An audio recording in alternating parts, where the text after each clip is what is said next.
Ta dernière émission radiophonique. Ma dernière émission radiophonique. Oui. Alors, j'ai fait une émission il n'y a pas très longtemps sur YouTube avec deux amis poètes afghans.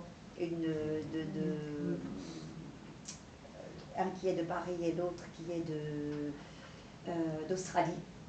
Une très belle émission sur la poésie persane. Et sinon, c'est l'émission que je présente une fois par mois à l'hôpital Ambroise Paré quand je lis des poèmes pour des malades. Ça, c'est... Et j'adore. C'est vraiment...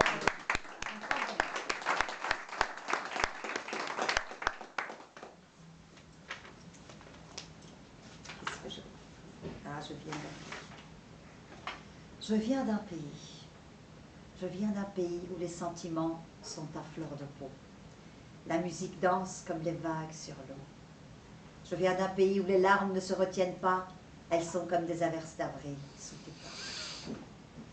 Je viens d'un pays où le chant du rossignol te montre le chemin, et le parfum de la rose, c'est l'odeur de sa main. Je viens d'un pays où tu te reconstruis grâce au divan, et non pas comme ailleurs, sur un divan. Je viens d'un pays où la poésie au-dessus de tout, le fil d'Ariane entre ses enfants dispersés partout.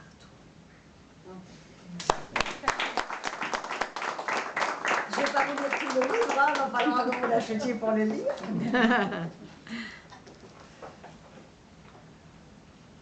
Est-ce que vous avez des demandes, ceux qui connaissent mes poèmes je vais peut-être un dernier sur l'exil. Voulez-vous nous parler un peu quand est-ce que vous êtes vraiment inspiré pour écrire? C'est la nuit, c'est le jour, c'est avec tes enfants, avec... Il n'y a pas de moment, c'est l'émotion. Là, ce soir, je peux rentrer et écrire quelque chose. C'est sûr que c'est quand j'ai la paix, quand on me fout la paix, en gros. C'est-à-dire que je suis tranquille, seule, là, ça sort. Mais l'émotion qui est créée, ça peut être un regard de chez vous, le goût de quelque chose, une phrase. Il n'y a pas de recette, mais ça reste là et puis ça sort. Pour répondre à cette question, peut-être quand je fermerai la porte, en fait, elle m'avait envoyé ce poème, j'étais en train de consulter, je l'ai appelé, je dis mais ça m'a bouleversée. Elle m'a expliqué dans quel contexte tu avais été inspirée, je trouvais ça très intéressant et c'est un peu la réponse à l'idée. Quand est-ce que tu vois l'émotion que ça t'avait prévu? Tu te rappelles de ça? Donc je me souviens pas, quand je fermerai la porte. Je t'ai dit que c'était très mélancolique et tu m'as dit que c'était en fait les blessés de Liban. Ah oui, oui, c'est vrai, c'est vrai. C'était une photo de guerre que j'avais vue. Elle a raison. J'oublie moi-même, c'est vrai. Moi aussi, c'est pour ça que je connais bien, mais je dois juste regarder les titres. C'est vrai que j'avais vu une photo qui m'avait beaucoup touchée, comme toutes ces photos de guerre qu'on voit. Et après, je m'étais mise à écrire, et puis je lui ai sorti, et après, moi, j'oublie pourquoi. C'est comme, tu as raison, j'ai été faire lire un poème il y a 15 jours pour les femmes violentées par les médicaments. La mairie du 6e m'avait invité en l'honneur des femmes. Elle m'a appelé, elle m'a dit: est-ce que vous avez un poème sur les femmes violentées avec les médicaments? Je lui ai dit: je ne sais pas si sur Terre, il y a quelqu'un qui fait un poème sur les bras. Je dis bon, d'accord, je vais faire quelque chose. Et j'avais pensé à autre chose. Et puis quand j'ai raccroché, je me suis souvenu que j'avais fait un poème pour Camille Claudel, une sculptrice que j'adore et qui m'avait marqué. Et j'ai repris ce poème pour le lire. Et je me souvenais que j'avais pas fini parce que j'avais pas fini, j'avais fait ce qu'il y avait à faire. Et en le relisant, j'ai pris quelques minutes et le reste est venu et c'est devenu un poème pour justement l'événement. Et c'est comme ça, il y a des choses qui vous marquent, je ne savais même pas pourquoi parce que je l'aimais, j'avais fait un poème. Et par la suite, ça continue comme ça, c'est vrai. Puisque tu parles de celui-là, je vais vous le lire.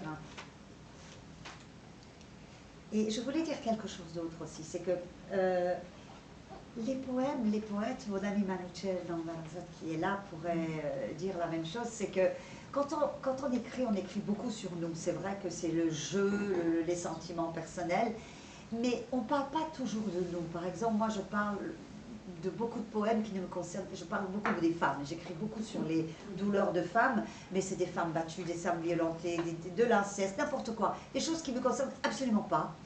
Mais quelque part, je dis toujours, on devient la rivière qui accueille le torrent que les autres ont. C'est-à-dire qu'une autre douleur que nous avons nous sert à faire des poèmes sur un sujet qui nous touche. La guerre, j'ai jamais connu la guerre comme ça, mais c'est vrai que, et l'exil, je ne l'ai pas connu comme ça non plus, comme je vous le raconte, mais quelque part, je raconte la douleur des autres aussi.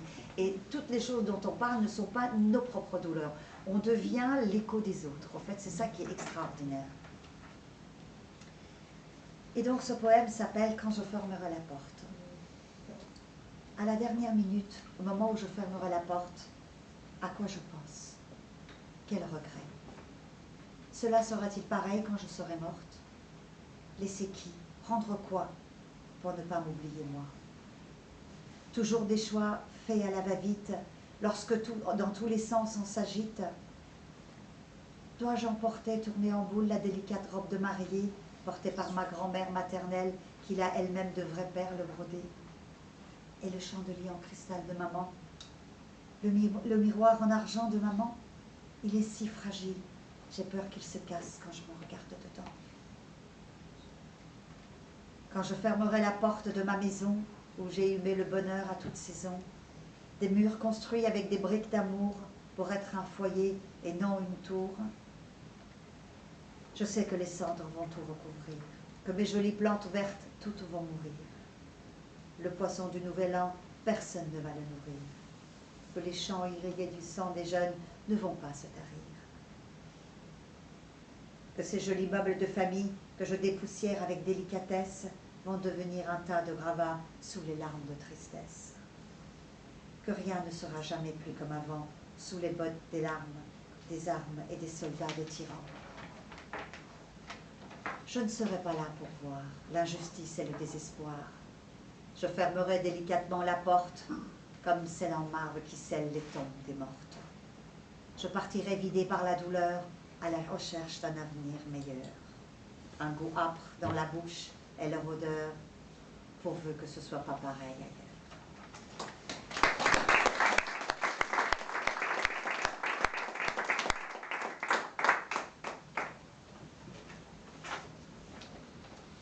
Rock, celui-là aussi c'est pour la terre de l'Iran. تو ای خاک وطن اشک مرا هر روز بیش از قبل میخواهی. درون تو بهار است و زمستان دلم را تو نمیدانی. اگر هر روز با یادت قدمهایم به سرعت سوی فردایت تو میرانی.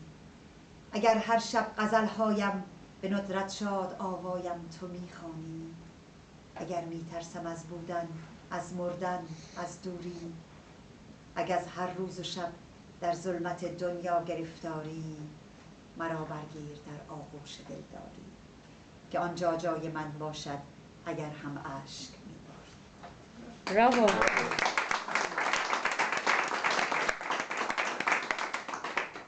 Alors je vais vous en lire un autre, j'essaie de faire des choses gaies, mais c'est vrai que le cri de la Perse n'était pas très gai, de mon premier recueil qui s'appelle Ma Poème. Pourquoi il s'appelle Ma Poème? Tu sais pourquoi j'aime les poèmes? C'est pas moi qui les aime, c'est ma peau qui aime. Il l'effleure, il la caresse, il la frôle avec tendresse. Il se pose sur elle, la pénètre comme un rapport charnel. Il la hume et la respire, et ma peau d'amour transpire. Il l'imprègne par tous les pores, et moi, il me jette un sort. Il me happe dans un tourbillon de folie, et tout mon être n'est plus que son cri. Je danse, je valse, je tourbillonne, j'entre en transe. Et là, je découvre le sens de mon existence. Lire les poèmes, c'est m'entourer de ceux que j'aime. Partager avec mes amis mon âme, ma vie. Bravo.